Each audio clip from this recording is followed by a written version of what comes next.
ओम श्री गुरवे नमः। ओम शांति शांति शांति। प्रणाम भगवान।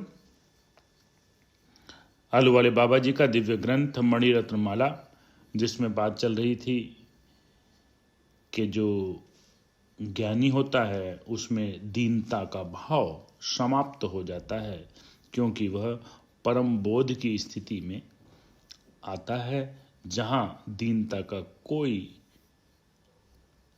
काम नहीं। वह तो उस अद्वय वस्तु को, राम वस्तु को जान चुका है जो वही है। इसमें एक दृष्टांत दिया है महापराक्रमी विक्रम जी का। राजा विक्रम भरतहरि का छोटा भाई था।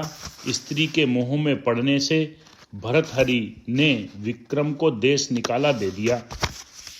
कुछ दिनों तक जंगल में भटकता रहा और राजपुत्र होने पर भी दारिद्र्य के दुख से पीड़ित रहा। उसने द्रव्य प्राप्ति के अनेक यत्न किए, परंतु सफल न हुए। एक दिन एक ब्राह्मण जो उसका बाल मित्र था मिला। वह भी दरिद्री था। उस ब्राह्मण से यह समाचार पाकर कि रोहण पर्वत पर रत्न मिलते हैं, दोनों मित्र रत्नों की इच्छा से वहां जाने लगे। रात्रि में एक कुम्हार के घर पर मुकाम हुआ। दूसरे दिन दोनों रोहण पर्वत पर पहुंचे, जहां जाकर मालूम हुआ कि रत्न खोदने से मिलते हैं। इसलिए विक्रम ने ब्राह्मण की कुम्हार को यहाँ कुदाल लेने भेजा।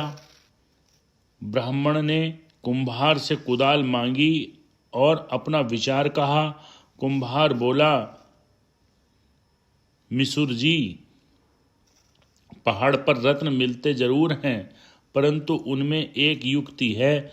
माथे पर हाथ रखकर हे देव ऐसा कहकर खोदने से दारिद्री मनुष्य को तुरंत ही रत्न मिल जाते हैं। इस प्रकार कहकर कुम्हार ने कुदाल फावड़ा ब्राह्मण को दे दिए और फिर कहा, पांडे जी, मेरे कहे अनुसार कहे बिना खोदने से रत्न नहीं मिलेंगे। ब्राह्मण कुदाल फावड़ा लेकर विक्रम के पास पर्वत पर पहुंचा। वह जानता था कि पराक्रमी गुणवान राजपुत्र विक्रम रत्न की इच्छा से भी हे देव ऐसी दीन वाणी का उच्चारण नहीं करेगा और ऐसे कहे बिना रत्न भी मिलेंगे नहीं। यह भी उसका निश्चय था। इसलिए उसने कुम्हार के कहे हुए वचन विक्रम से न कहे, कुदाल फावड़ा और उसके सामने रख दिए। विक्रम कुदाल हाथ में ले खानी में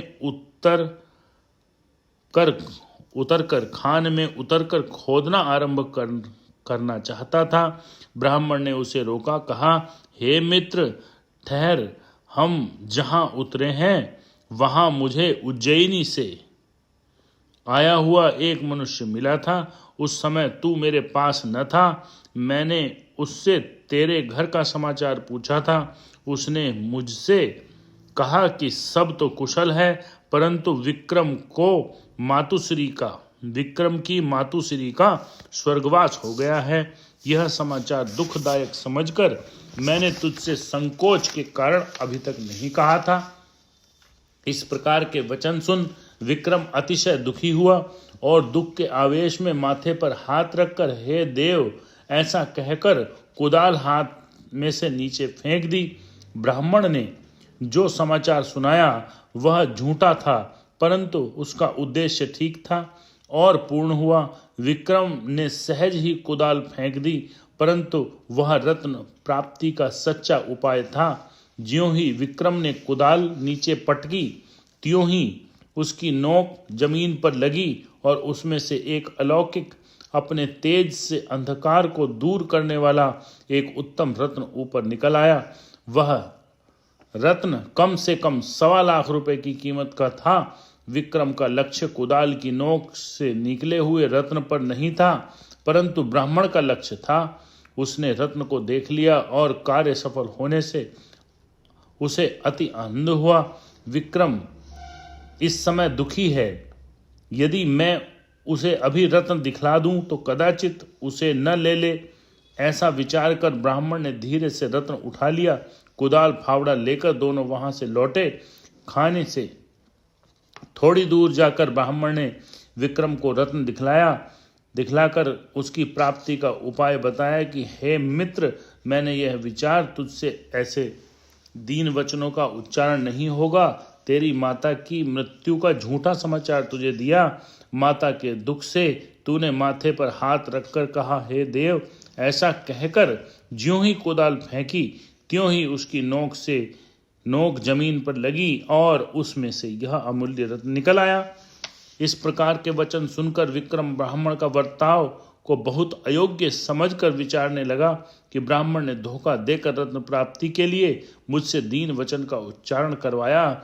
यह ब्राह्मण है। ब्राह्मण बहुत करके स्वभाव से लोभी हुआ करते हैं। उसने अपने स्वभाव के अनुसार वर्ताव किया है।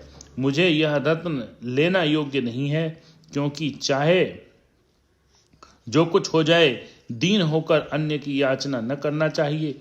यह महापुरुषों का दृढ़ संकल्प होता है। ऐसा विचार कर विक्रम ने ब्राह्मण से कुछ न कहा, किंतु उसके हाथ में से रत्न छीन लिया। बहुत दूर जाकर खानी में उसे फेंक कर कहा कि हे रोहण पर्वत, तुझे धिक्कार है। तू दरिद्री के दारिद्र्य रूप घाव को बढ़ाने वाला है। कारण कि है देव, ऐसा दीनता प्रदर्शक वचन कहलाकर ही रत्नार्थी को तू रत्न देता है। वीर पुरुषों का वर्ताव वीरता युक्त होता है। कैसी भी हालत हो वो दीन नहीं होना चाहते, वे दीन होना नहीं जानते। तो परम पद की प्राप्ति रूप महासाम्राज्य को प्राप्त जो कर चुका है और अभेद ऐसे माया के महान गढ़ को जीत चुका है, ऐसे ज्ञानी पुरुष के पड़ोस में भी दीनता नहीं आने पाती। ज्ञानी का तीनों लोकों में कोई भी अवलंबन नहीं रहता, फिर उसके पास दीनता आने का क्या काम। इसी कारण कहा है कि दीनता न होना ही महाव्रत है। ओम शांति शांति शांति।